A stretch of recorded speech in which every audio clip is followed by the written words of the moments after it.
মনোনয়নপত্র যাচাই বাছাই শেষ, আপিল শুরু কাল। ফেনীতে বেগম জিয়ার আসনে বিএনপির বিকল্প প্রার্থী। দ্বৈত নাগরিকত্বে জামায়াতের দুই প্রার্থীর ফর্ম বাতিল।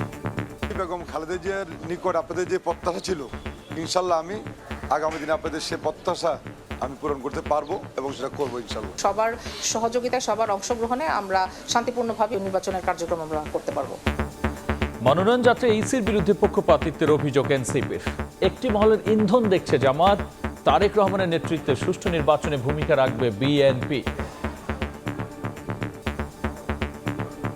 জেলা পর্যায়ে যে যাচাই বাছাইয়ের প্রক্রিয়া চলছে, সেই যাচাই বাছাইয়ের প্রক্রিয়ার সময়টাতে প্রশাসনের কিছু কিছু ক্ষেত্রে আমরা পক্ষপাতমূলক আচরণ দেখেছি। একটা শান্তিপূর্ণ নির্বাচন অনুষ্ঠানে যে ভূমিকা পালন করা দরকার বিএনপি তাই করবে, আর নির্বাচন পরিচালনা কমিটি সেই লক্ষ্যকে ধারণ করেই তার কাজ করবে। দেখছিলেন প্রধান শিরোনাম। রাতের সময় সঙ্গে আছি আমি গোলাম রাব্বি। এবার অন্যান্য শীর্ষ সংবাদ। এনইআইআর কার্যকরের প্রতিবাদ মোবাইল ব্যবসায়ীদের। রাজধানীতে পুলিশের সঙ্গে ধাওয়া পাল্টা ধাওয়া। চালু থাকলেও 3 মাস ব্লক হবে না হ্যান্ডসেট। 1250 টাকার এলপি গ্যাস বিক্রি হচ্ছে 1800 থেকে 2400 টাকায়। নৈরাজ্যের মধ্যেই ফের বাড়ল দাম।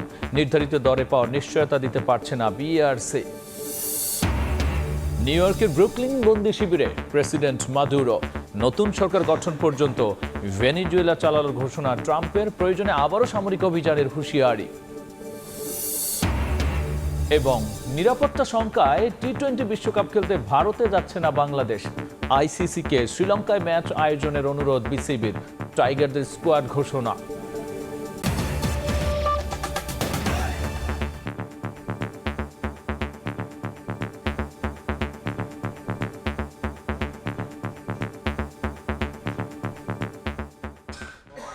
ত্রয়োদশ জাতীয় সংসদ নির্বাচনের মনোনয়নপত্র যাচাই বাছাই শেষ। কাল থেকে শুরু হবে আপিল। বেগম জিয়ার মৃত্যুতে ফেনী এক আসনে বিএনপির বিকল্প প্রার্থীর মনোনয়ন বৈধ ঘোষণা করা হয়েছে। দ্বৈত নাগরিকত্ব ঢাকায় চট্টগ্রাম 9 ও কুড়িগ্রাম 3 আসনে জামায়াত প্রার্থীর মনোনয়ন বাতিল করা হয়েছে। এদিকে যাচাই বাছাই শেষে বৈধ প্রার্থীর সংখ্যা 1842 জন। বাতিল হয়েছে 723 জনের মনোনয়ন। মনোনয়নপত্র যাচাই বাছাই শেষ। রিটার্নিং কর্মকর্তার অফিসের সামনে ছিল নেতাকর্মীদের ভিড়। প্রার্থিতা বৈধ ঘোষণার খবরে বাঁধভাঙ্গা উল্লাস সমর্থকদের। রোববার সকালে চট্টগ্রামের 6টি আসনের মনোনয়ন যাচাই বাছাই হয়। 1% ভোটের স্বাক্ষর না থাকায় চট্টগ্রাম 14 আসনের স্বতন্ত্র প্রার্থী অ্যাডভোকেট মিজানুল হকের মনোনয়নপত্র বাতিল করা হয়। এ সময় প্রার্থীর পক্ষে স্লোগান দিলে উত্তেজনা তৈরি হয়। এছাড়া দ্বৈত নাগরিকত্ব থাকায় চট্টগ্রাম 9 আসনের জামায়াতের প্রার্থী ডাক্তার AKM ফজলুল হকের মনোনয়ন বাতিল করেন রিটার্নিং কর্মকর্তা। আন্দোলনে ফ্যাসিস্ট সরকারের পক্ষে অনেক ব্যবসায়ী অর্থায়ন করেছে। ওনার বিরুদ্ধে অর্থায়নের অভিযোগ আছে এবং একটি হত্যা মামলাকে ওনাকে আসামি করা হয়েছে। বিএনপির চেয়ারপারসন বেগম খালেদা জিয়ার মৃত্যুতে ফেনী 1 আসনে মনোনয়নপত্র স্থগিত করে বিকল্প প্রার্থী ঢাকা মহানগর দক্ষিণ বিএনপির আহ্বায়ক রফিকুল ইসলাম মঞ্জু সহ 6 জনের মনোনয়নপত্র বৈধ ঘোষণা করা হয়। বেগম খালেদা জিয়া যেহেতু উনি মৃত্যুবরণ করেছেন, সেজন্য রিটার্নিং অফিসার ঘোষণা দিয়েছেন যে ওনার মনোনয়ন প্রক্রিয়ার যে কার্যক্রম সেটাকে ওনারা স্থগিত রেখেছেন। ফেনী 1-এ আমাদের মনোনয়নপত্র দাখিল হয়েছিল 10 জনের, সেখান থেকে 6 জনকে গ্রহণ করা হয়েছে, বাদবাকি 4টি বাতিল হয়েছে। মনোনয়নপত্র যাচাই বাছাইয়ের শেষ দিনে ময়মনসিংহের 8 ও 9 আসনের 17 প্রার্থীর মধ্যে বাতিল করা হয়েছে 6 জনের মনোনয়ন। ধর্ম, বর্ণ, দলমত সকলের সহযোগিতা কামনা করি। সকলকে নিয়ে সম্প্রীতির ঈশ্বর গ্রহণ করতে চাই। মানুষ এখন ইভ্যালুয়েট করতে পারে আসলে কারা বাংলাদেশে আগামীর সমাজ ব্যবস্থাকে নেতৃত্ব দিতে পারবে। এদিকে দ্বৈত নাগরিকত্ব থাকায় কুড়িগ্রাম 3 আসনের জামায়াতের প্রার্থী মাহবুবুল আলম সালেহের মনোনয়নপত্র বাতিল করা হয়। 5 জানুয়ারি থেকে 11 জানুয়ারি পর্যন্ত নির্বাচন কমিশনে আপিল করা যাবে। আপিল শুনানি ও নিষ্পত্তি হবে 12 জানুয়ারি থেকে 18 জানুয়ারির মধ্যে। তানজিল হাসনাত, সময় সংবাদ। মনোনয়নপত্র যাচাই বাছাই কিছু রিটার্নিং কর্মকর্তার কর্মকাণ্ডে উদ্বেগ প্রকাশ করে বিবৃতি দিয়েছে জামায়াত। একটি মহলের ইন্ধনে তুচ্ছ কারণে কয়েক প্রার্থীর মনোনয়নপত্র বাতিলের অভিযোগ করেছে দলটি। এদিকে কিছু আসনে মনোনয়নপত্র যাচাই বাছাইয়ে ইসি পক্ষপাতিত্ব করছে বলে অভিযোগ করেছেন এনসিপির সদস্য সচিব আখতার হোসেন। মার্কিন দূতাবাসের ঊর্ধ্বতন কর্মকর্তাদের সঙ্গে রোববার বিকেলে বৈঠকের পর সন্ধ্যায় বাংলা মোটরের দলীয় কার্যালয়ে এনসিপির ব্রিফিং। আমরা জাতীয় নাগরিক পার্টি আমরা মনে করি। সংবাদ সম্মেলনে দলটির সদস্য সচিব আখতার হোসেন বলেন, আইনের ফাঁকফোকর দেখিয়ে জাতীয় পার্টিকে ভোটে অংশ নেওয়ার সুযোগ করে দিচ্ছে নির্বাচন কমিশন। কিছু আসনে মনোনয়নপত্র যাচাই বাছাইয়ে ইসি পক্ষপাতিত্ব করেছে বলে অভিযোগ করেন তিনি। জেলা পর্যায়ে যে যাচাই বাছাইয়ের প্রক্রিয়া চলছে, সেই যাচাই বাছাইয়ের প্রক্রিয়ার সময়টাতে প্রশাসনের কিছু কিছু ক্ষেত্রে আমরা পক্ষপাতমূলক আমরা আচরণ দেখেছি। দলের সাথে সম্পৃক্ত ব্যক্তি যারা হয়তো এমন অপরাধের সঙ্গে যুক্ত আছেন যেটা কোনোভাবেই মনোনয়ন বৈধ হওয়ার ক্ষেত্রে সেটা প্রাসঙ্গিক হতে পারে না, কিন্তু তারপরেও তাদের মনোনয়নকে বৈধ হিসেবে ঘোষণা করা হয়েছে। বিচার, সংস্কার এবং দেশের সার্বিক পরিস্থিতিতে জামায়াতের সাথে এনসিপির জোট নিয়ে ইতিবাচক মনোভাব দেখিয়েছে যুক্তরাষ্ট্র দূতাবাস বলেও জানান তিনি। আমরা যেন আমাদের বিদেশ নীতিকে আমরা সাজাতে পারি, সেই বিষয়গুলো নিয়ে আমরা তাদের সঙ্গে খোলামেলাভাবে আমরা কথাবার্তা বলেছি। এদিকে রোববার এক বিবৃতিতে জামায়াতের সেক্রেটারি জেনারেল মিয়া গোলাম পরোয়ার দাবি করেন, বিভিন্ন আসনে মনোনয়নপত্র যাচাই বাছাইয়ে তুচ্ছ কারণে দলটির প্রার্থীদের মনোনয়নপত্র বাতিল করা হয়েছে। তথ্য প্রমাণ, কাগজপত্র দাখিলের পরও একটি মহলের ইন্ধনে প্রার্থিতা বাতিলের অভিযোগ তোলা হয়। এমন কর্মকাণ্ড সুষ্ঠু ও নিরপেক্ষ নির্বাচনের অন্তরায় উল্লেখ করে লেভেল প্লেইং ফিল্ড নিশ্চিতের দাবি জানানো হয় বিবৃতিতে। শাহরিয়ার সৌমিক, সময় সংবাদ, ঢাকা। সুষ্ঠু নির্বাচনে ভূমিকা রাখতে তারেক রহমানের নেতৃত্বে কাজ করছে বিএনপি, একথা জানিয়েছেন দলের নির্বাচন পরিচালনা কমিটির চেয়ারম্যান নজরুল ইসলাম খান। এদিকে আগামী 2-1 দিনের মধ্যেই তারেক রহমানকে বিএনপির চেয়ারম্যান হিসেবে ঘোষণা করা হবে বলে জানিয়েছেন দলের মহাসচিব মির্জা ফখরুল ইসলাম আলমগীর। সিলেটে এক কর্মসূচিতে তিনি বলেন, মবক্রেসি সমাজে আতঙ্ক সৃষ্টি করছে। বেগম খালেদা জিয়ার মৃত্যুতে 6ষ্ঠ দিনের মতো চলছে দলীয় শোক। একই সঙ্গে চলমান আছে নিয়মিত কার্যক্রম। কমিটির গুলশানে দলের নির্বাচন পরিচালনার জন্য নতুন কার্যালয়ে সংশ্লিষ্ট কমিটির প্রথম বৈঠক অনুষ্ঠিত হয় রোববার বিকেলে। পরে সংবাদ সম্মেলনে বৈঠকের বিষয়বস্তু সম্পর্কে তুলে ধরা হয়। সরকারের অধীনে জাতীয় সংসদে বিএনপির স্থায়ী কমিটির সদস্য ও নির্বাচন পরিচালনা কমিটির চেয়ারম্যান নজরুল ইসলাম খান বলেন, আসন্ন নির্বাচন বিএনপির দীর্ঘ আন্দোলনের ফসল। সুষ্ঠু নির্বাচনে ভূমিকা রাখতে তারেক রহমানের নেতৃত্বে কাজ করছে বিএনপি। এই নির্বাচনে যেন সত্যি সত্যি আমাদের জনগণ তাদের মত প্রকাশ করতে পারেন, সেই লক্ষ্যেই আমাদের কাজ। গুম হয়েছে, খুন হয়েছে, নিপীড়িত হয়েছে, আজকে তাদের সবার সামনে একটা চমৎকার সম্ভাবনার সুযোগ এসেছে।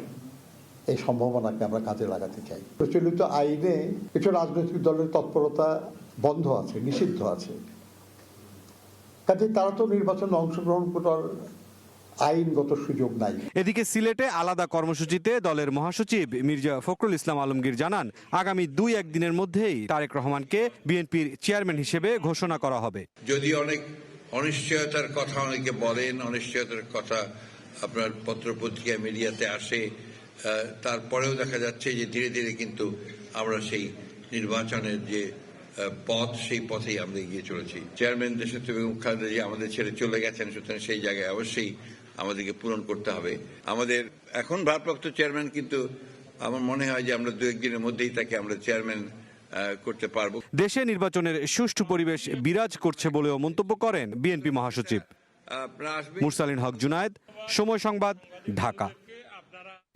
এসব বিষয় নিয়ে আলোচনার জন্য স্টুডিওতে যুক্ত হয়েছেন সহকর্মী ফারুক ভিয়া রবিন। যাচ্ছি তার কাছে। রবিন, আমরা দেখলাম মনোনয়ন যাচাই বাছাইয়ের পরে এখন যে অবস্থা, সেক্ষেত্রে হিসেবটা কি দাঁড়ালো?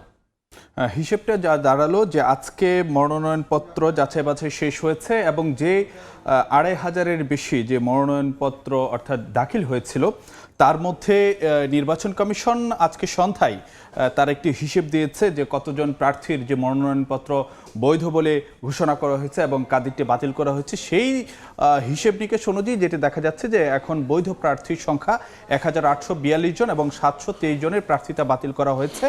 আগামীকাল থেকে যারা সংক্ষুব্ধ রয়েছেন তারা আপিল করার সুযোগ পাবেন এবং সে আপিলের সুযোগ থাকবে 9 তারিখ পর্যন্ত এবং তারপরে 18 তারিখ পর্যন্ত আসলে যে সে আপিল নিষ্পত্তি হবে এবং 20 তারিখের মধ্যে কেউ যদি চান যে প্রার্থিতা প্রত্যাহার করতে পারবেন, তারপর দিন মনোনয়ন অর্থাৎ প্রতীক বরাদ্দ করা হবে এবং যে বৈধ প্রার্থীদের যে তালিকা সেটি আসলে যে প্রকাশ করা হবে।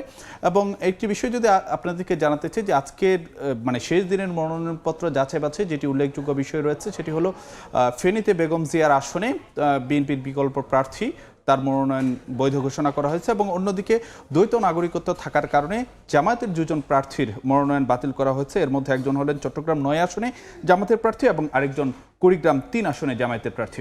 রাব্বি, সেক্ষেত্রে রবিন, এই যে পুরো প্রক্রিয়াটায় রাজনৈতিক দলগুলোর নেতারা তো নানা ধরনের কথা বলছেন, সেক্ষেত্রে তাদের প্রতিক্রিয়া কি আসছে? না, যেহেতু আমরা যেটি দেখতে পাচ্ছি যে জামাতের বেশ কয়েকজন নেতার বা প্রার্থীর মনোনয়নপত্র বাতিল করা হয়েছে, সেই জায়গায় কিন্তু আজকে জামায়াত এবং এনসিপি তারা প্রতিক্রিয়া জানিয়েছে। যদি আপনাদেরকে বলতে যাই যে হামিদুর রহমান আজাদ সহ বেশ কয়েকজন জামাতের নেতারই কিন্তু যে প্রার্থিতা মানে বাতিল করা হয়েছে যাচাই বাছাই প্রক্রিয়ায়, তো সেই জায়গাতে আজকে জামাতে এই জায়গাটিতে উদ্বেগ জানিয়েছে এবং এখানে দলটির পক্ষ থেকে যে কথাটি বলা হয়েছে যে একটি মহলের ইন্ধনে কয়েকজনের প্রার্থিতা বাতিল করা হয়েছে এবং কিছু কিছু রিটার্নিং কর্মকর্তার বিরুদ্ধে উদ্দেশ্যমূলকভাবে বাড়াবাড়ির অভিযোগও করেছে জামায়াত। সেক্ষেত্রে রবিন, একটি মহল বলতে তারা আসলে কি বোঝাচ্ছে? সেটি আসলে যে তারা যেই বিজ্ঞপ্তি দিয়েছে অর্থাৎ সেখানে আসলে যে সরাসরি কোনো কিছু উল্লেখ করেনি যে একটি মহল আসলে যে বলতে কি হয়তো এর মধ্যে প্রতিপক্ষ রাজনৈতিক দলগুলোকে তারা যে ইঙ্গিত করতে পারেন সেটি কিন্তু যে দেখা যাচ্ছে। তো অন্যদিকে এনসিপির পক্ষ থেকেও কিন্তু যে মনোনয়নপত্র যাচাই বাছাই প্রশাসনের বিরুদ্ধে পক্ষপাতিত্বের অভিযোগ করেছে। অন্যদিকে বিএনপি আজকে যে কথাটি বলছে যে সুষ্ঠু নির্বাচনে ভূমিকা রাখতে তারেক রহমানের নেতৃত্বে কাজ করছে বিএনপি, এটি আজকে বিএনপির একজন স্থায়ী কমিটির সদস্য নজরুল ইসলাম খান বলেছেন। সেক্ষেত্রে রবিন, আবার সরকারের পক্ষ থেকে কিন্তু বলা হচ্ছে যে কিছু কিছু লোক বা কিছু কিছু মাধ্যম আসলে ভিন্ন ন্যারেটিভ তৈরি করছে, সেটি দ্বারা আসলে সরকার কি বোঝাতে চায়? সেটি নিয়ে আমাদের হাতে একটি প্রতিবেদন রয়েছে, তারপরে আমরা আলোচনায় আসলে যে ফিরতে চাই এই নিয়ে। আসন্ন ত্রয়োদশ জাতীয় সংসদ নির্বাচনের বাকি মাত্র ১ মাসের কিছুটা বেশি, কিন্তু নির্বাচনের সুষ্ঠু পরিবেশ নিশ্চিতে দেশের আইন শৃঙ্খলা পরিস্থিতির কাঙ্ক্ষিত উন্নয়ন ঘটেনি বলে প্রশ্ন উঠেছে। এ অবস্থায় সচিবালয়ে সাংবাদিকদের সঙ্গে মতবিনিময় সভায় তথ্য ও সম্প্রচার উপদেষ্টা দাবি করেন নির্বাচনের জন্য দেশে গ্রহণযোগ্য পরিবেশ রয়েছে, তবে আইন শৃঙ্খলার কথা বলে একটি মহল নির্বাচন নিয়ে ভিন্ন ন্যারেটিভ তৈরির চেষ্টা করছে বলে মন্তব্য করেন তিনি। এখনো পর্যন্ত পরিবেশ আমার কাছে গ্রহণযোগ্য বিবেচিত হচ্ছে, যে কাজগুলো করার কথা সেই কাজগুলো আমরা করে যাচ্ছি। রাজনৈতিক দলগুলো উৎসাহ নিয়ে নির্বাচনের কাজে অংশগ্রহণ করছে। একটা ন্যারেটিভ করার চেষ্টা করা হচ্ছে যে না, এখানে আইন শৃঙ্খলা পরিস্থিতি বা এই কারণে নির্বাচনটা শেষ পর্যন্ত হবে না। এদিকে আওয়ামী লীগের কার্যক্রম নিষিদ্ধ উল্লেখ করে এক প্রশ্নের জবাবে তিনি বলেন বিচার প্রক্রিয়া শেষ না হওয়া পর্যন্ত আওয়ামী লীগ নির্বাচনে অংশ নিতে পারবে না। বিচার কার্য শেষ না হওয়া পর্যন্ত তাদের রাজনৈতিক কার্যক্রম যেহেতু স্থগিত এবং নির্বাচনের কাজগুলো তো শুরু হয়ে গেছে, এগুলো তো এখন যাচাই বাছাই করে প্রার্থী তালিকা চূড়ান্ত হয়ে যাবে, কাজে এই প্রশ্ন তো এখন একটা অবান্তর প্রশ্ন। গণভোটের প্রচার প্রচারণা জোরদার করার জন্য গণমাধ্যমকে ভূমিকা রাখার আহ্বান জানান তথ্য সম্প্রচার উপদেষ্টা। গণভোটের বিষয়টা একটু প্রচার করতে হবে। প্রসূন আশিস, সময় সংবাদ, ঢাকা। রাব্বি, হিসেবে এই বিষয়টির ব্যাখ্যা আসলে তথ্য উপদেষ্টা এবং পরিবেশ উপদেষ্টা কি দিলেন আসলে? না, আজকে যে বিষয়টি তিনি বলার চেষ্টা করেছেন যে ভোটে ভিন্ন নেগেটিভ, সে বিষয়টা তিনি যেটি ইঙ্গিত করেছেন যে আইন শৃঙ্খলা পরিস্থিতি ভালো না বা আইন শৃঙ্খলা পরিস্থিতি নিয়ে শঙ্কা রয়েছে, এরকম কথা বিভিন্ন মহল থেকে বলা হচ্ছে এবং সেই কথাবার্তাগুলো বলে একটি ভিন্ন নেগেটিভ নির্বাচন ইস্যুতে তৈরি করার চেষ্টা করা হচ্ছে, এমনটি কিন্তু তিনি বলেছেন। তবে তিনি একই সঙ্গে বলেছেন যে গণতন্ত্র ও দেশের স্বার্থে নির্বাচন হতে হবে এবং সেই জায়গাতে যে ধরনের গুজবগুলো রয়েছে সেই গুজবগুলো রুখতে হবে এবং একই সঙ্গে রেজওয়ানা হাসান, উপদেষ্টা রেজওয়ানা হাসান যে কথাটি বলেছেন যে ভয়ভীতি দেখিয়ে নির্বাচন বন্ধ করা যাবে না এবং পাশাপাশি তিনি কিন্তু যে একটি প্রশ্ন উঠেছিল যে আওয়ামী লীগ ইস্যুতে এবং সেখানেও তিনি যে বলেছেন দুটি বিষয় উল্লেখ করেছেন, একটি হলো একদিকে যেমন কার্যক্রম নিষিদ্ধ রয়েছে দলটির, অন্যদিকে যেহেতু যে নির্বাচনের যে কার্যক্রমগুলো শুরু হয়ে গেছে অর্থাৎ মনোনয়নপত্র যাচাই বাছাই পর্বও কিন্তু যে শেষ হয়ে যাচ্ছে, তো শেষ হয়ে গেছে আজকে, তো সেই জায়গায় আওয়ামী লীগের ভোটে অংশগ্রহণের যে সুযোগ থাকছে না সেই বিষয়টি কিন্তু যে আজকে সরকারের উপদেষ্টা আবারও বললেন আর কি। রাব্বি, সেক্ষেত্রে আবার সবশেষে আমরা দেখলাম যে শুরুর আলোচনায় যে বিএনপির চেয়ারপারসন হিসেবে আসলে তারেক রহমানের নাম ঘোষণা করা হচ্ছে, আবার অন্যান্য দলগুলোও কিন্তু নানাভাবে তাদের নির্বাচনী যে কার্যকলাপ সেটি কিন্তু এগিয়ে নিচ্ছেন। না, যেহেতু বেগম জিয়ার মৃত্যুর পরে একটি আসলে যে গুঞ্জন ছিল যে তারেক রহমানকে দলের চেয়ারপারসন হিসেবে ঘোষণা করা হতে পারে, তবে একটি বিষয় কিন্তু যে বিএনপির গঠনতন্ত্রের মধ্যেই যে একটি ধারা রয়েছে, যদি কোনো কারণে যে মৃত্যুজনিত বা এই ধরনের কোনো বিশেষ পরিস্থিতির কারণে চেয়ারম্যানের বা চেয়ারপারসনের পদ শূন্য হন, তাহলে আসলে যে সিনিয়র ভাইস চেয়ারম্যান সে দায়িত্ব পালন করবেন। তো গঠনতন্ত্র অনুযায়ী কিন্তু তারেক রহমান এরই মধ্যে যে চেয়ারম্যানের মর্যাদা পান বা সেই জায়গাতে কিন্তু আনুষ্ঠানিকভাবে এখনো ঘোষণা হয়নি, সেটি মির্জা ফখরুল ইসলাম আলমগীর বলেছেন যে খুব সহসা 2-1 দিনের মধ্যে হয়তো বা আনুষ্ঠানিক সে ঘোষণাটি আসবে। রাব্বি। রবিন, অসংখ্য ধন্যবাদ আলোচনায় যুক্ত হওয়ার জন্য। আপনাকেও ধন্যবাদ রাব্বি। মনোনয়ন যাচাই বাছাইয়ের পর সামগ্রিক কি অবস্থা, রাজনৈতিক দলগুলোর প্রতিক্রিয়া এবং সরকারের অবস্থান নিয়ে বিস্তারিত আলোচনার জন্য স্টুডিওতে যুক্ত হয়েছিলেন সহকর্মী ফারুক ভুঁইয়া রবিন। মৃত্যুর 5ম দিনেও বিএনপি চেয়ারপারসন প্রয়াত বেগম খালেদা জিয়ার সমাধিতে শ্রদ্ধা জানিয়েছে মানুষ। বিভিন্ন সংগঠন থেকেও শ্রদ্ধা জানাতে আসছেন নেতারা। দীর্ঘদিন নির্যাতন সহ্য করেও দেশের মানুষের প্রতি বেগম জিয়ার যে মমত্ববোধ প্রকাশ পেয়েছে তা ইতিহাসে বিরল বলছেন সর্বস্তরের জনতা। বিএনপি চেয়ারপারসন প্রয়াত বেগম খালেদা জিয়াকে সমাহিত করার 5ম দিন। বেলা বাড়ার সাথে সাথে সাধারণ মানুষের পদচারণায় ভরে উঠতে শুরু করে সমাধিস্থল। শীতের তীব্রতা হার মেনেছে দুহাত তুলে মোনাজাত করা মানুষের কাছে। জানাজায় অংশ নিতে না পারলেও জিয়ারতের মাধ্যমে শোক মেটানোর চেষ্টা অনেকের। সমাধিস্থলে এসে তাকে সম্মান জানানো, এক পলক দেখে নিজেকে তৃপ্ত করা। ওনার জানাজা আসতে পারেনি, কাজের ব্যস্ততা ছিল এই কারণে আসতে পারেনি, এই জন্য 5ম দিনে আজকে ওনাকে স্মরণ করলাম। আর এই জায়গায় আমি জানাজাতে অংশগ্রহণ করেছি এবং আজকে আমি তার কবর জিয়ারতের জন্য আবার আসছি। আমি এমনি কোনো রাজনীতিবিদ না, কিন্তু উনিকে ভিত্তি হিসেবে পছন্দ করি।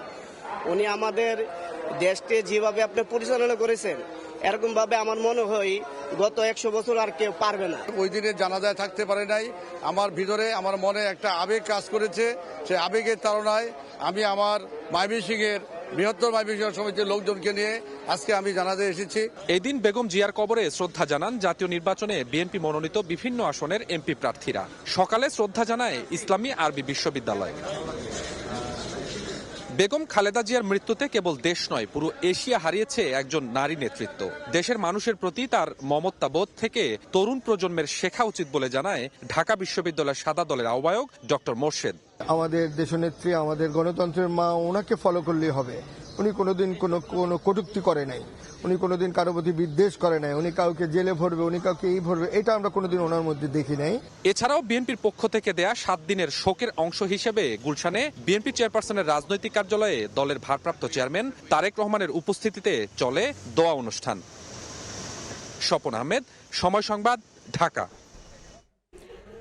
বিএনপির ভারপ্রাপ্ত চেয়ারম্যান তারেক রহমানের সঙ্গে বৈঠক করেছেন দেশের শীর্ষ ব্যবসায়ী ও শিল্প উদ্যোক্তারা। সন্ধ্যায় রাজধানী গুলশানে বিএনপি চেয়ারপারসনের রাজনৈতিক কার্যালয়ে এ বৈঠক অনুষ্ঠিত হয়।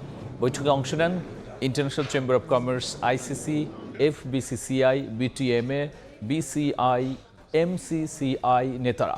এছাড়াও বিজিএমইএ, বিকেএমইএ, ডিসিসিআই, বিএপিআই, বিজিএপিএমইএ নেতারাও অংশ নেন। ছিলেন বিএসআরএম, স্কয়ার, মেঘনা, ট্রান্সকম, পলিটেক্স ও প্রাণ গ্রুপের প্রতিনিধি। ব্যবসায়ী প্রতিনিধিরা প্রয়াত সাবেক প্রধানমন্ত্রী বেগম জিয়ার মৃত্যুতে শোক জানিয়ে তারেক রহমানের প্রতি সমবেদনা জানান।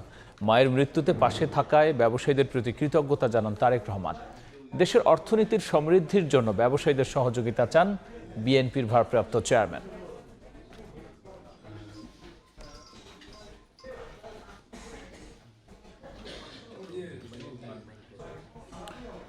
গুমের পেছনে রাজনৈতিক উদ্দেশ্য ছিল বলে জানিয়েছে গুম সংক্রান্ত কমিশন অফ ইনকোয়ারি। প্রধান উপদেষ্টা অধ্যাপক মোহাম্মদ ইউনূসের কাছে চূড়ান্ত প্রতিবেদন জমা দিয়ে কথা জানিয়েছেন কমিশনের সদস্যরা। বিকেলে রাষ্ট্রীয় অতিথি ভবন যমুনায় প্রধান উপদেষ্টার কাছে প্রতিবেদন জমা দেওয়া হয়। কমিশনের তথ্য মতে মোট 1913টি অভিযোগ গুম তদন্ত কমিশনে জমা পড়ে। এর মধ্যে যাচাই বাছাই শেষে 1569টি অভিযোগ সংজ্ঞা অনুযায়ী গুম হিসেবে বিবেচিত হয়। কমিশন সদস্যরা জানিয়েছেন সাবেক প্রধানমন্ত্রী নিজে অনেকগুলো গুমের সরাসরি নির্দেশদাতা।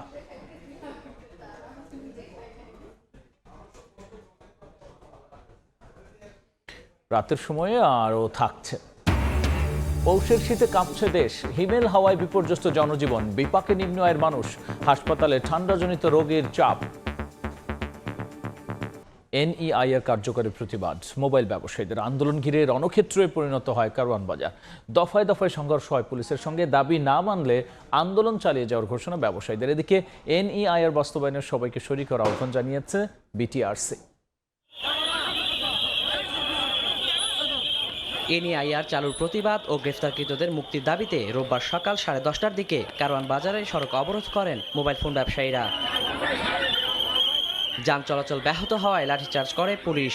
আন্দোলনকারীরা ইট পাটকেল ছুড়লে নিয়ন্ত্রণের বাইরে চলে যায় পরিস্থিতি। পরে টিয়ার শেল, সাউন্ড গ্রেনেড ও জলকামান দিয়ে আন্দোলনকারীদের ছত্রভঙ্গ করে পুলিশ। দফায় দফায় সংঘর্ষে আহত হন আন্দোলনকারী, পুলিশ সদস্য ও গণমাধ্যম কর্মী সহ অনেকে। আটক করা হয় বেশ কয়েকজনকে। হুট করে একটা ফোনের জন্য আপনার 45% ট্যাক্স নির্ধারণ করে দেন, সেটা একদম অযৌক্তিক ভাই। এনইআইআর সিস্টেম যেটা আছে সম্পূর্ণটা ভুলে ভরা। নয়েজ সেন্টিগ্রেডকেই শুধু সীমাবদ্ধ না রেখে সবাই যেন ট্যাক্স দিয়ে বাংলাদেশে মাল ইম্পোর্ট করতে পারে। পরে মোতালেব প্লাজায় আন্দোলনকারীদের সঙ্গে বৈঠকে ধৈর্য ধরার আহ্বান জানায় প্রশাসন। তবে দাবি না মানা পর্যন্ত সহনীয় পর্যায়ে আন্দোলন চালিয়ে যাওয়ার ঘোষণা দেন ব্যবসায়ীরা। আপনারা সহিংস আন্দোলন করবেন না, অহিংস আন্দোলন করবেন, তবে আন্দোলন চলমান থাকবে।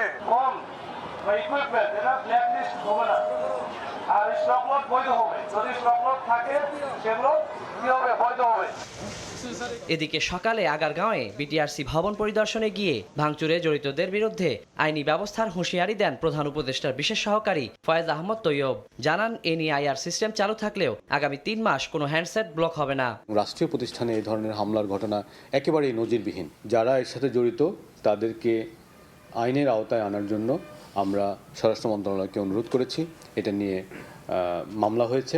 এদিকে সন্ধ্যায় এক প্রেস বিজ্ঞপ্তিতে এনইআইআর বাস্তবায়নে সবাইকে শরিক হওয়ার আহ্বান জানায় বিটিআরসি। ওয়ালিউল সাকিব, সময় সংবাদ, ঢাকা। আধিপত্য বিস্তার নিয়ে শরীয়তপুরের জাজিরায় আওয়ামী লীগের দুপক্ষের সংঘর্ষে শতাধিক ককটেল বিস্ফোরণ ঘটানো হয়েছে। এক তরুণের কবজি ক্ষতবিক্ষত হয়েছে। জড়িতদের বিরুদ্ধে ব্যবস্থা নেওয়ার কথা জানিয়েছে পুলিশ। মুহুর্মুহুর ককটেল বিস্ফোরণ, চলে ধাওয়া পাল্টা ধাওয়া, রণক্ষেত্রে পরিণত হয়। দীর্ঘদিন ধরে শরীয়তপুরের বিলাসপুর ইউনিয়নের চেয়ারম্যান ও উপজেলা আওয়ামী লীগের সদস্য কুদ্দুস ব্যাপারী ও বিলাসপুর ইউনিয়ন স্বেচ্ছাসেবক লীগ নেতা জলিল মাদব্বরের সমর্থকদের মধ্যে আধিপত্য বিস্তার নিয়ে বিরোধ চলছিল। শনিবার রাতে ইউনিয়ন বুধাইরহাট বাজার এলাকায় কুদ্দুস ব্যাপারীর সমর্থক মান্নান ব্যাপারী এবং জলিল মাদব্বরের সমর্থক নাসির ব্যাপারীর মধ্যে কথা কাটাকাটি হয়। এরই জেরে রোববার সকালে দুই পক্ষের সমর্থকদের মধ্যে সংঘর্ষ শুরু হয়। এ সময় শতাধিক ককটেল বিস্ফোরণ ঘটানো হয়। এতে বেশ কয়েকটি বাড়িঘর ও দোকানপাট ক্ষতিগ্রস্ত হয়। খবর পেয়ে ঘটনাস্থলে গিয়ে পরিস্থিতি নিয়ন্ত্রণে আনে পুলিশ। আমার টহল ডিউটি পরিবর্তনের ঠিক মাঝখানে অল্প একটু সময়ের মধ্যে তারা পূর্ব পরিকল্পিতভাবে হয়তোবা দুইটা গ্রুপ দুই দিক থেকে এসে অনেকগুলা ককটেল বিস্ফোরণের ঘটনা এখানে ঘটায়। তো আমরা আসার পরে এই ঘটনা আমরা নিবারণ করতে পেরেছি। সংঘর্ষের পর এলাকায় থমথমে পরিস্থিতি বিরাজ করছে। ঘটনাস্থলে অতিরিক্ত পুলিশ মোতায়েন করা হয়েছে। সময় সংবাদ, শরীয়তপুর। প্রথমবার এজলাসে বসে মামলা জট কমাতে সবার সহযোগিতা চাইলেন প্রধান বিচারপতি জুবায়ের রহমান চৌধুরী। আর বিচার বিভাগকে সিন্ডিকেট মুক্ত করতে শুদ্ধি অভিযানের আহ্বান জানিয়েছেন সুপ্রিম কোর্ট আইনজীবী সমিতির সভাপতি। এদিকে নিয়োগের জ্যেষ্ঠতা লঙ্ঘন করায় ছুটিতে গেলেন জ্যেষ্ঠ বিচারপতি আশফাকুল ইসলাম। দেশের ২৬তম প্রধান বিচারপতি হিসেবে দায়িত্ব নেবার পর রোববার প্রথম এজলাসে বসেন জুবায়ের রহমান চৌধুরী। এদিন প্রধান বিচারপতিকে সংবর্ধনা দেয় অ্যাটর্নি জেনারেলের কার্যালয় ও সুপ্রিম কোর্ট আইনজীবী সমিতি। সংবর্ধনায় বিচার বিভাগের দুর্নীতি ও সিন্ডিকেট নিয়ে কথা বলেন আইনজীবীরা। ভারপ্রাপ্ত অ্যাটর্নি জেনারেল আরশাদুর রৌফ বলেন, সুপ্রিম কোর্টের অনেক কর্মকর্তা ও কর্মচারী দুর্নীতিতে জড়িয়েছেন। বিচার বিভাগকে সিন্ডিকেট মুক্ত করতে শুদ্ধি অভিযান চালানোর আহ্বান তার। বিচার বিভাগের সর্বত্র শৃঙ্খলা প্রতিষ্ঠিত ও সংরক্ষিত হবে বলে আমি মনে করি। আপনি আপনার পবিত্র চিন্তা, দৃঢ় দৃষ্টিভঙ্গি, অনমনীয় সততা ও অযুত সাহসিকতার মাধ্যমে বাংলাদেশের বিচার বিভাগকে তার সঠিক গন্তব্যের পথে পরিচালনা করতে সক্ষম হবেন বলে আমি দৃঢ় বিশ্বাস করি। বিচার বিভাগকে দুর্নীতিমুক্ত করা না গেলে মামলার জট কমবে না বলে জানান সুপ্রিম কোর্ট বার অ্যাসোসিয়েশনের সভাপতি মাহবুবউদ্দিন খোকন। আমরা প্রধান বিচারপতি, আমরা যদি দুর্নীতি দূর না করতে পারি, উচ্চ আদালতের মাননীয় বিচারপতির মধ্যে, আইনজীবীদের মধ্যে, কর্মচারীদের মধ্যে, নিম্ন আদালতের বিচারকদের মধ্যে এবং কর্মচারীদের দুর্নীতি দূর না করতে পারলে স্বাধীন বিচার ব্যবস্থা নিয়ে আমার হতাশ হয়ে যাবে। এদিকে মামলার জট কমিয়ে বিচার প্রক্রিয়া ত্বরান্বিত করতে সবার সহযোগিতা চান প্রধান বিচারপতি। I express my gratitude to all of you for being present here on this chilly, windy morning. I seek your prayers and blessings for properly discharging this onerous duty and responsibility that has been cast upon me. এদিকে জ্যেষ্ঠতা লঙ্ঘন করায় ছুটিতে গেলেন appeal বিভাগের জ্যেষ্ঠ বিচারপতি আশফাকুল ইসলাম। তিনি প্রধান বিচারপতির সংবর্ধনায় যোগ দেননি। সামদানি প্রত্যয়, সময় সংবাদ, ঢাকা। রাতের সময়ে আরও থাকছে। প্রশ্ন কিনে চাকরি নেওয়ার অভিযোগে অতিরিক্ত পুলিশ সুপারের বিরুদ্ধে অনুসন্ধানের দুদক।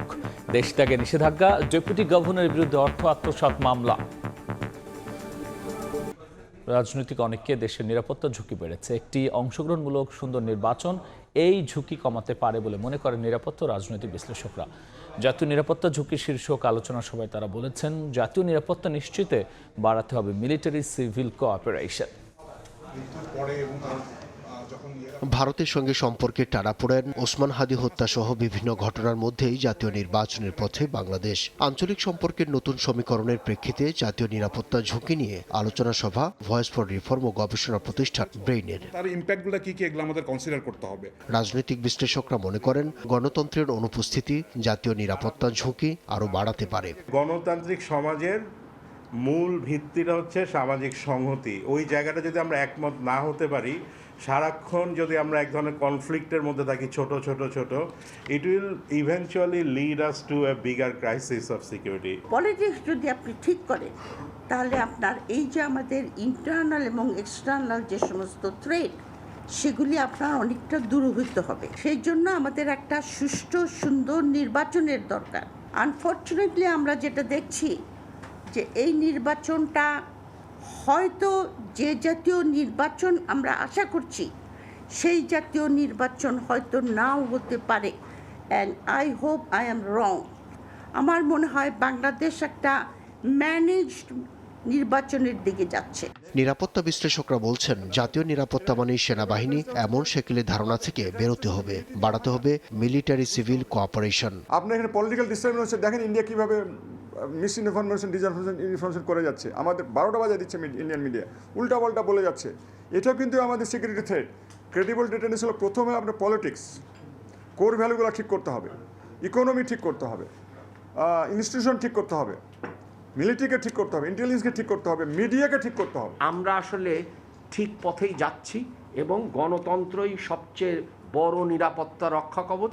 এবং যে সামনের যে নির্বাচন, এই নির্বাচনের মাধ্যমে জনগণ তার ভোটাধিকার প্রয়োগের মাধ্যমে একটা নিরাপদ, স্থিতিশীল, শক্তিশালী বাংলাদেশ গঠনের দিকেই সামনের দিকে এগোচ্ছে। জাতীয় নিরাপত্তা বিষয়ক নীতি কৌশল নিয়ে কাজ করা দরকার বলেও মনে করেন বিশ্লেষকরা। Demographic and strategic hub of Abdullah Shafi, Somoy Songbad, Dhaka.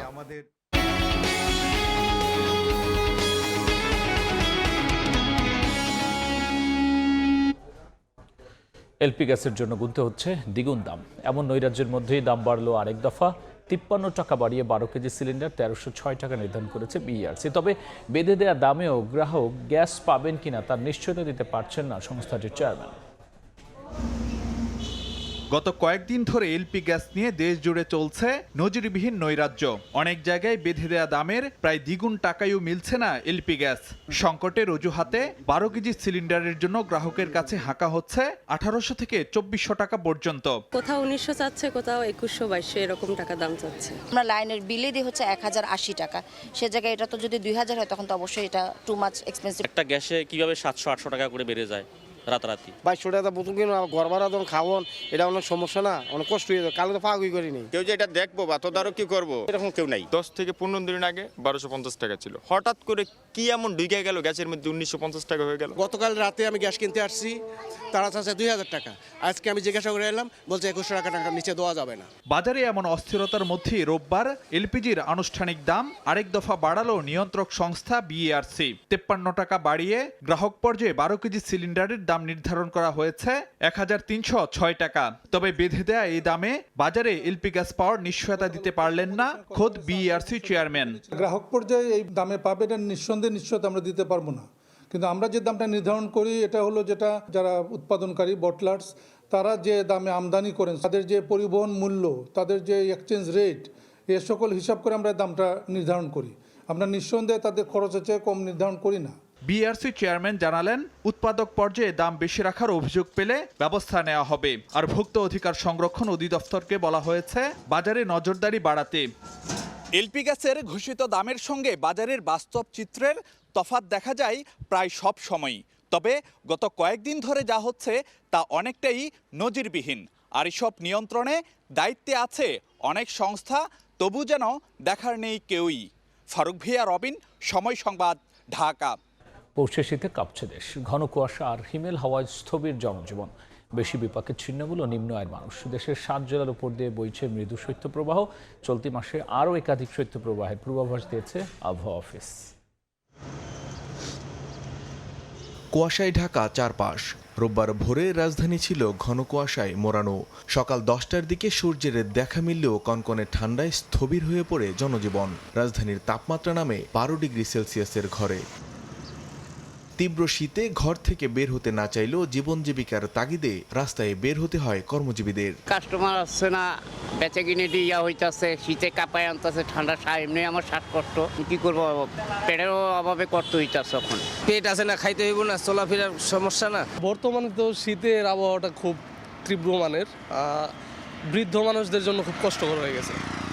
সকালে এই কুয়াশা আর প্রচন্ড পরিমাণে ঠান্ডা। ইউনিভার্সিটি যাওয়ার সময় সকাল 8টা বাজে ক্লাস থাকে, সো মানে উঠতে খুবই কষ্ট হয়। আবহাওয়া অধিদপ্তর জানায়, দেশের 7 জেলার উপর দিয়ে বয়ে যাচ্ছে মৃদু শৈত্যপ্রবাহ। এর প্রভাবে সারা দেশেই শীতের তীব্র অনুভূতি আরও কিছুদিন অব্যাহত থাকতে পারে। বিদ্যমান যে তাপমাত্রার অবনমন আগামী 24 ঘন্টার মধ্যে রাতের তাপমাত্রা সামান্য কমে যেতে পারে এবং আজকের দিনের তাপমাত্রা একটু বাড়তে পারে। তবে 5 তারিখের পর থেকে রাতের তাপমাত্রা ক্রমাগতভাবে আস্তে আস্তে একটু কমতে পারে। চলতি মাসের মধ্যে আরও একাধিক শৈত্যপ্রবাহের পূর্বাভাস দিয়েছে আবহাওয়া অফিস। দেশের কোনো কোনো জায়গায় তাপমাত্রা নেমে যেতে পারে 4 ডিগ্রি সেলসিয়াসে। তীব্র শৈত্যপ্রবাহ 1 থেকে 2টি এই মাসে সংঘটিত হতে পারে। মানিক মোহাম্মদ ওমর, সময় সংবাদ, ঢাকা।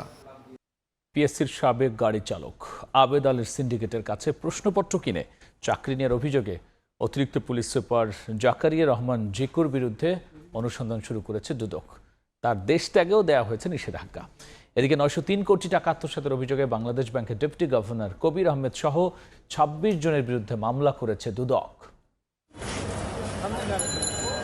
গাড়ি চালক আবেদ আলী পিএসসির প্রশ্নপত্র বিক্রি করে মালিক হয়েছেন অঢেল টাকার। অভিযোগ রয়েছে তার প্রশ্নফাঁস সিন্ডিকেটের মাধ্যমে বিসিএস ক্যাডার সহ বিভিন্ন সরকারি প্রতিষ্ঠানে গুরুত্বপূর্ণ পদে চাকরি পেয়েছেন অনেকে।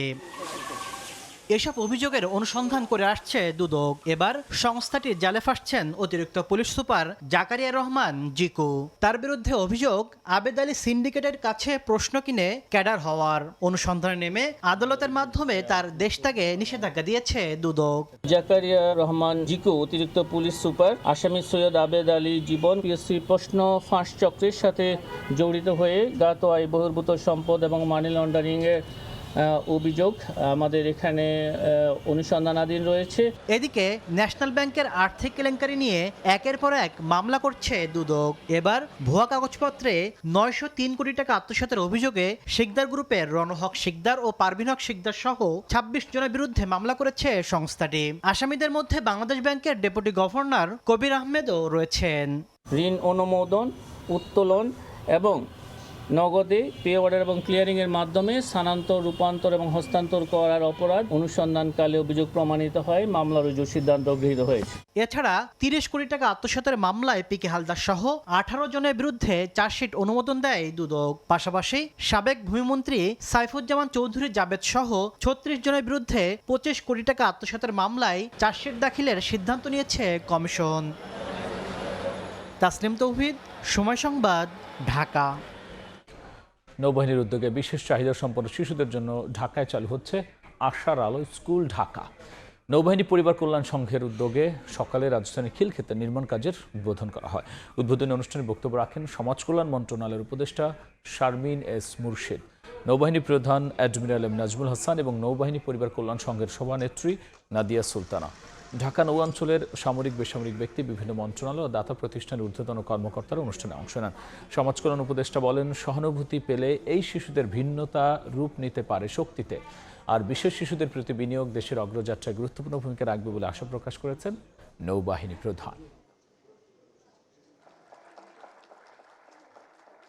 বিশেষ শিশুদের শিক্ষায় বিনিয়োগ শুধুমাত্র মানবিক দায়িত্ব নয়, বরং জাতির ভবিষ্যতের জন্য এটি একটি অনন্য পদক্ষেপ, যা এই শিশুদের সুস্থভাবে বেড়ে ওঠা, সৃজনশীলতার বিকাশ এবং সমাজে সমান অংশগ্রহণ নিশ্চিত করে রাষ্ট্রীয় সম্পদে রূপান্তরের ভূমিকা রাখে। বিশেষ চাহিদা সম্পন্ন শিশুরা সমাজের বাইরে নয়, তারা আমাদের সন্তান, আমাদের আগামী দিন। তাদের ভিন্নতা দুর্বলতা নয়, সঠিক যত্ন, শিক্ষা ও সহানুভূতির উপস্থিতিতে এই ভিন্নতাই হয়ে ওঠে তার শক্তি। আটকের 15 ঘন্টা পর যুক্তরাষ্ট্রের নিউ ইয়র্কে নেওয়া হয়েছে ভেনেজুয়েলার প্রেসিডেন্ট নিকোলাস মাদুরোকে। রাখা হয়েছে ব্রুকলিনের বন্দি শিবিরে। মাদক অস্ত্র চোরাচালানের অভিযোগে করা মামলায় ম্যানহাটনের ফেডারেল আদালতে হাজির করা হবে মাদুরোকে। ভেনেজুয়েলাকে আপাতত যুক্তরাষ্ট্র পরিচালনা করবে বলে জানিয়েছেন মার্কিন প্রেসিডেন্ট ট্রাম্প। ভেনেজুয়েলায় মার্কিন অভিযানে আটকের 15 ঘন্টা পর প্রকাশ্যে আনা হলো প্রেসিডেন্ট নিকোলাস মাদুরোকে। স্থানীয় সময় শনিবার বিকেলে তাকে বহনকারী বিমানটি যুক্তরাষ্ট্রের নিউ ইয়র্কে পৌঁছায়। সেখান থেকে অপরাধীর মতো টেনে হিস্ট্রে মাদুরোকে নেওয়া হয় ব্রুকলিনের বন্দি শিবিরে। মাদক ও অস্ত্র চোরাচালানের অভিযোগের মামলায় ম্যানহাটনের ফেডারেল আদালতে হাজির করা হবে তাকে। যুক্তরাষ্ট্রের সাবেক ডেপুটি অ্যাসিস্ট্যান্ট অ্যাটর্নি জেনারেল জানান, মাদুরোর বিরুদ্ধে মাদক সন্ত্রাস ও কোকেন আমদানি, ধ্বংসাত্মক অস্ত্র রাখা এবং যুক্তরাষ্ট্রের বিরুদ্ধে ষড়যন্ত্রের অভিযোগ আনা হয়েছে। আগামী সোম অথবা মঙ্গলবার আদালতে হাজির করা হতে পারে তাকে। এদিকে সংবাদ সম্মেলনে মার্কিন প্রেসিডেন্ট ডোনাল্ড ট্রাম্প জানান, নিরাপদ ও নিয়ন্ত্রিতভাবে ক্ষমতা হস্তান্তর না হওয়া পর্যন্ত ভেনেজুয়েলার প্রশাসনিক ক্ষমতা যুক্তরাষ্ট্রের হাতেই থাকবে। দেশটিতে দ্বিতীয় দফায় বড় আকারের হামলা চালাতেও যুক্তরাষ্ট্র পিছপা হবে না বলেও হুঁশিয়ারি দেন তিনি। আমরা যুক্তরাষ্ট্রের খুব বড় তেল কোম্পানিগুলোকে সেখানে পাঠাবো। তারা বিলিয়ন বিলিয়ন ডলার বিনিয়োগ করবে, ভেঙে পড়া অবকাঠামো, বিশেষ করে তেল অবকাঠামো মেরামত করবে। প্রয়োজনে আমরা দ্বিতীয় দফায় আরো বড় হামলার জন্যও প্রস্তুত আছি। আসন্ন টি-20 বিশ্বকাপ খেলতে ভারতে যাবে না বাংলাদেশ। আইসিসিকে চিঠি দিয়ে তা নিশ্চিত করেছে বিসিবি। সার্বিক পরিস্থিতি বিবেচনায় জরুরি বৈঠক শেষে এই সিদ্ধান্ত নেয় ক্রিকেট বোর্ড। পাশাপাশি বাংলাদেশের ম্যাচগুলো অন্য দেশে সরিয়ে নিতেও আইসিসিকে অনুরোধ করেছে বিসিবি। এদিকে এর মাঝেই টি-20 বিশ্বকাপের দল ঘোষণা করেছে দেশের ক্রিকেটের নিয়ন্ত্রক সংস্থা। বিসিসিআইয়ের নির্দেশে মোস্তাফিজুর রহমানকে আইপিএল থেকে বাদ দেয় কলকাতা নাইট রাইডার্স, যা মোটেও ভালোভাবে নেয়নি দেশের ক্রিকেট সমর্থকরা। শুধু তাই নয়, বিষয়টি আমলে আনা হয় সরকারের নীতি নির্ধারণী পর্যায় থেকেও। 24 ঘন্টা ব্যবধানে তার সমুচিত জবাব দিল বিসিবি। মোস্তাফিজকে কেন্দ্র করে তৈরি হওয়া পরিস্থিতিতে যে কঠোর অবস্থানে যাচ্ছে ক্রিকেট বোর্ড, তার আভাস ছিল আগেই। বিষয়টি নিয়ে জরুরি সভায় বসেন বোর্ড কর্তারা, যেখানে সার্বিক পরিস্থিতি বিবেচনায় নিয়ে আসন্ন টি-20 বিশ্বকাপে বাংলাদেশ দলকে ভারত সফরে না পাঠানোর সিদ্ধান্ত নেয় বিসিবি, যা চিঠির মাধ্যমে আইসিসিকে জানিয়ে দিয়েছে বোর্ড। 7 ফেব্রুয়ারি থেকে শুরু হতে যাওয়া টি-20 বিশ্বকাপের যৌথ আয়োজক ভারত ও শ্রীলঙ্কা। সূচি অনুযায়ী গ্রুপ পর্বে বাংলাদেশের প্রথম 3 ম্যাচ অনুষ্ঠিত হওয়ার কথা কলকাতা ও শেষ ম্যাচ মুম্বাই। আপত্তি জানিয়ে বাংলাদেশের ম্যাচগুলো সরিয়ে নিতে আইসিসিকে অনুরোধ জানিয়েছে বিসিবি। এদিকে আইপিএল খেলতে বিসিসিআইকে দেয়া মোস্তাফিজের এনওসিও বাতিল করেছে বিসিবি। ভারত ক্রিকেট বোর্ড পরবর্তীতে মোস্তাকে খেলাতে চাইলেও বাংলাদেশ তাকে আর ভারত পাঠাবে না বলে স্পষ্ট জানিয়ে দিয়েছে দেশের ক্রিকেটের নিয়ন্ত্রক সংস্থা। SM ইকবাল, সময় সংবাদ। এ পর্যায়ে শীর্ষ সংবাদ জানিয়ে দিচ্ছি আরও একবার। মনোনয়নপত্র যাচাই বাছাই শেষ, আপিল শুরু কাল। ফেনীতে বেগম জিয়ার আসনে বিএনপির বিকল্প প্রার্থী, দ্বৈত নাগরিকত্বে জামায়াতের 2 প্রার্থীর ফর্ম বাতিল। মনোনয়ন যাচাইয়ে ইসির বিরুদ্ধে পক্ষপাতিত্বের অভিযোগ এনসিপির। একটি মহলের ইন্ধন দেখছে জামাত, তারেক রহমানের নেতৃত্বে সুষ্ঠু নির্বাচনে ভূমিকা রাখবে বিএনপি। এবং নিরাপত্তা শঙ্কায় টি-20 বিশ্বকাপ খেলতে ভারতে যাচ্ছে না বাংলাদেশ। আইসিসিকে শ্রীলঙ্কা ম্যাচ আয়োজনের অনুরোধ বিসিবির, টাইগারদের স্কোয়াড ঘোষণা।